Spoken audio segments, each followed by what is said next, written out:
Hi அன்பான உறவுகளே, உங்கள் அனைவருக்கும் வணக்கம். நான் இளங்கோ வெஸ்லி பேசுகிறேன். மனதில் இந்த கவிதைகள் பொன்மொழிகளாக இன்னைக்கு ஒரு சின்ன கூற்றும் சின்ன அவேர்னஸும் உங்கள்கிட்ட நான் சொல்லணும்னு விரும்புகிறேன். கூற்று என்னன்னு பார்த்துட்டிங்கன்னா, கோபத்தில் எடுக்கிற ஒவ்வொரு முடிவுகளும் ஆபத்தில் தான் வந்து முடியும். நம்ம கோபத்தில் எந்த முடிவு எடுத்தாலும் அது ஒரு கட்டத்தில் அது நமக்கு நல்லதாக தெரியலாம், ஆனால் அது ஆபத்தாக தான் வந்து விளையும். அது மட்டும் இல்லாமல் நம்ம எடுக்கிற முடிவில் ஒரு முடிவு நம்ம தொய்வு அடைகிறோம் அப்படின்னா அது வந்து நம்ம முயற்சியின் முதல் கட்ட படிக்கட்டை நம்ம அடைஞ்சிருக்கோம்னு அர்த்தம். அதை நீங்கள் முதல்ல மனசில் வச்சுருங்க. ஐயோ நம்ம விட்டுட்டோமே அப்படின்றதுக்காக வந்து நம்ம அப்படியே அந்த தொய்வடைஞ்சிட்டோம் அப்படின்றத நம்ம விட்டுட்டோம் அப்படின்னா அந்த முயற்சியின் பலன் உங்களை அடைய முடியாது.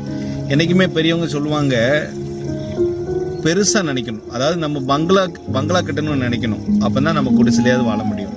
ஸோ நம்மளோட எண்ணங்கள் விருந்தையாக இருக்கணும். கோபத்தில் சில முடிவுகளை தவிர்க்கணும். அன்பான வேண்டுகோளை வைக்கிறேன். அது மாதிரி எந்த விஷயங்களும் எண்ணத்தோடு செயல்பாடோடு உங்களை நம்பிக்கை தன்னம்பிக்கையோடு செயல்படுங்க. வாழ்க்கையில் முன்னேறுவீங்க. அன்பின் வாழ்த்துக்களை கூறுகிறேன். நன்றி.